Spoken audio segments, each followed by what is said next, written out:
नमस्कार, मैं हूं रविंद्र जैन और आप देखना शुरू कर चुके हैं सबकी खबर।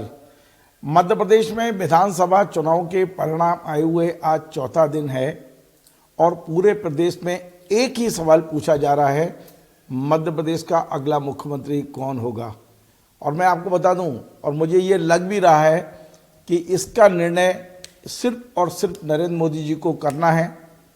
और नरेंद्र मोदी जी का स्वभाव है कि वे चौंकाते हैं। अब कौन मध्य प्रदेश में कौन सा चौंकाने वाला नाम देंगे, इस पर सबकी नज़र लगी हुई है। यद्यपि मध्य प्रदेश में मुख्यमंत्री के कई दावेदार इस समय दिल्ली में हैं, वे लगातार अपनी लॉबिंग कर रहे हैं, नेताओं से मिल रहे हैं और खबर ये आ रही है कि शिवराज सिंह जी चौहान ने साफ कह दिया है कि वे मुख्यमंत्री की दौड़ में नहीं हैं और वे ना ही दिल्ली जाएंगे और ना ही किसी प्रकार की लॉबिंग करेंगे। लेकिन बड़े से बड़े पत्रकार और राजनीतिक विशेषज्ञ यही कह रहे हैं कि मुख्यमंत्री को लेकर मध्य प्रदेश में कोई चौंकाने वाला नाम होगा। यद्यपि अभी जो नाम चल रहे हैं, जिसमें 5-6 नामों में अभी भी मध्य प्रदेश में चर्चा यह है कि कुछ भी हो, मुख्यमंत्री की शपथ शिवराज सिंह चौहान ही ले सकते हैं। क्योंकि मध्य प्रदेश में जितने भी नेता हैं, सबसे लोकप्रिय चेहरा आज भी शिवराज सिंह चौहान को माना जा रहा है। शिवराज सिंह जी चौहान से जब ये पूछा जाता है तो वे साफ कहते हैं कि ना वे कभी पहले मुख्यमंत्री की दौड़ में थे, ना आज हैं, ना भविष्य में रहेंगे। लेकिन इसके बाद भी 4 बार वो मुख्यमंत्री रह चुके हैं। इसके अलावा सबसे ज़्यादा जो तेज नाम चल रहा है वो 2 लोगों का चल रहा है, एक कैलाश विजयवर्गीय जी का और दूसरा प्रहलाद पटेल जी का। प्रहलाद पटेल और विजयवर्गीय जी 2 दिन से दिल्ली में हैं, लगातार भी नेताओं से मिल रहे हैं, चर्चा भी है और मीडिया में लगातार, सोशल मीडिया में तो खबर ये चल चुकी है कि कैलाश विजयवर्गीय सीएम होंगे और डिप्टी सीएम होंगे प्रहलाद पटेल। फिलहाल आज एक नया घटनाक्रम ये हुआ कि इन 5 नेताओं को अचानक पार्टी हाईकमान का एक निर्देश मिला है, मध्य प्रदेश के 5 सांसदों को, कि वे तत्काल लोकसभा पहुंचें और लोकसभा की सदस्यता से त्यागपत्र दें। ये 5 नेता हैं नरेंद्र सिंह जी तोमर, जो मुरैना से सांसद हैं, रीति पाठक, जो सीधी से सांसद हैं, राकेश सिंह, जो जबलपुर से सांसद हैं, राव उदय प्रताप सिंह, जो होशंगाबाद से सांसद हैं, और प्रहलाद पटेल, जो दमोह से सांसद हैं। ये सभी 5 सांसद विधायक चुने जा चुके हैं अलग अलग सीटों से और पार्टी हाईकमान ने फिलहाल इनको साफ साफ कह दिया है कि अब इन 5 को केंद्र की राजनीति से विदा किया जाता है। आप लोग मध्य प्रदेश में राजनीति करेंगे। अगली राजनीति का इनका जो चैप्टर शुरू होगा वो मध्य प्रदेश की राजनीति से ही होगा। यद्यपि मध्य प्रदेश की राजनीति से दिल्ली पहुंचे थे, लेकिन इनमें प्रहलाद पटेल तो ऐसे हैं जो मध्य प्रदेश में कभी विधायक नहीं बने थे, पहली बार विधायक बने हैं। रीति पाठक भी पहली बार बनी है।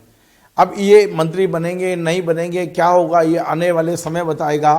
फिलहाल वरिष्ठ पत्रकार NK सिंह जी का ये कहना है कि नरेंद्र मोदी जी हमेशा चौंकाने वाले फैसले करते हैं। हमने उनके कई चेहरे देखे हैं, कई फैसले देखे हैं। जब भी वो किसी नए चेहरे के बारे में निर्णय लेते हैं, जो चर्चा चलती है उससे इतना कोई बड़ा फैसला उनका आता है और वो अपने फैसले से कहीं ना कहीं चौंका देते हैं।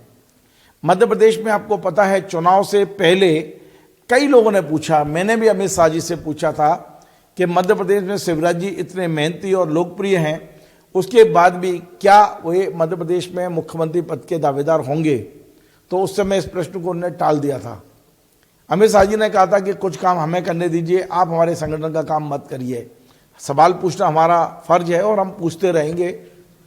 लेकिन फिलहाल मध्य प्रदेश में जो नाम 5-6 नाम जो तैर रहे हैं मुख्यमंत्री के लिए, उसमें अभी भी सबसे ऊपर नाम शिवराज सिंह जी चौहान का ही है। दूसरे नंबर पे आप मान सकते हैं कैलाश विजयवर्गीय जी, नरेंद्र सिंह जी तोमर, प्रहलाद पटेल, BD शर्मा जी, और एक और नाम चल रहा है सुमेर सिंह सोलंकी, जो सांसद हैं।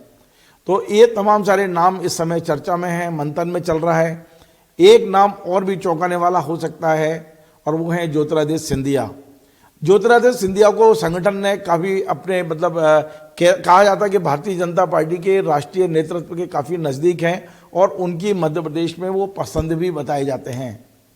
ज्योतिरादित्य सिंधिया के बारे में ये भी था कि पिछले दिनों जब ग्वालियर में सिंधिया स्कूल के कार्यक्रम में प्रधानमंत्री नरेंद्र मोदी जी आए थे तो उन्होंने ज्योतिरादित्य सिंधिया को अपना दामाद तक बताया था।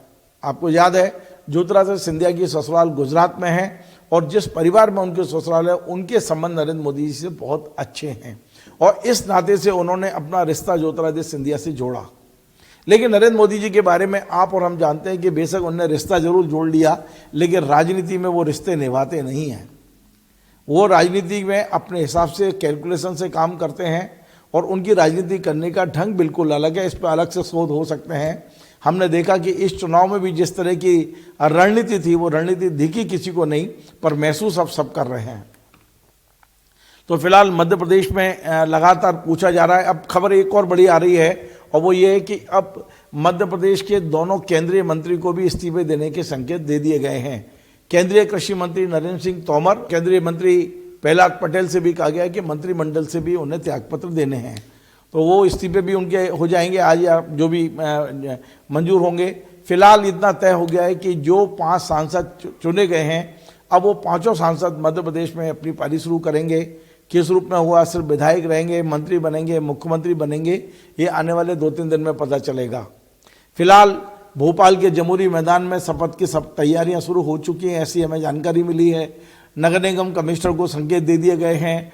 प्रमुख सचिव जो बीना राणा हैं उन्हें संकेत दे दिए गए हैं। उन्होंने 2 दिन पहले राजभवन जाके राज्यपाल से मुलाकात करके उनको भोपाल में रहने के लिए निवेदन भी किया है कि उनकी तारीख वो 1-2 दिन में बताएंगे। पहले यह तय हो रहा था कि 8 तारीख टेंटेटिव तारीख थी, 8 तारीख को शपथ ली जानी थी, लेकिन अब और भी आगे तारीख बढ़ सकती है। ये अभी तय नहीं हुआ है कि मुख्यमंत्री का नाम सीधा वहाँ से आएगा और विधायकों को मोहर लगानी है या वहाँ से पहले एक पर्यवेक्षक भेजे जाएंगे। वो पर्यवेक्षक विधायकों से रायशुमारी करेंगे।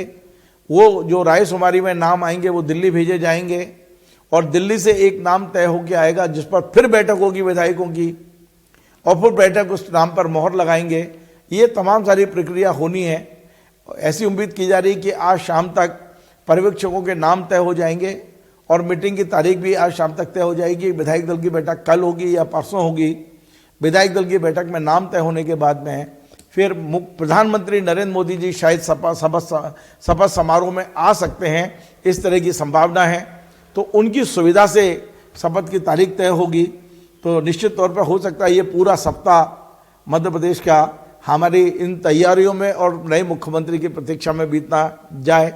लेकिन इतना तय है कि मध्य प्रदेश की राजनीति में खासकर भारतीय जनता पार्टी के अंदर अब ये चर्चा का विषय है कि मुख्यमंत्री कौन होगा, मध्य प्रदेश का अगला मुख्यमंत्री कौन होगा। मैं पुनः अपने अनुभव के आधार पर बता रहा हूँ, मेरे पास कोई जानकारी नहीं है। मुझे तो छोड़िए, भारतीय जनता पार्टी के दिग्गज लोगों को जानकारी नहीं है, पर मेरा मन कहता है कि शायद शिवराज सिंह जी चौहान 5वीं बार शपथ लें। हो सकता है नया नाम हो सकता है जो जीत के आए इनमें से कोई हो, और ये भी हो सकता है कि प्रधानमंत्री जी अपने स्वभाव के अनुसार कोई चौंकाने वाला नाम मध्य प्रदेश के मुख्यमंत्री के रूप में सोच के बैठे हों और वो एकदम हमारे सामने आए। हमारा ये कार्यक्रम आपको पसंद आए वैसे शेयर करें, लाइक करें, कमेंट करें और आपसे बार बार निवेदन है हमारे इस चैनल को सब्सक्राइब अवश्य करें। धन्यवाद।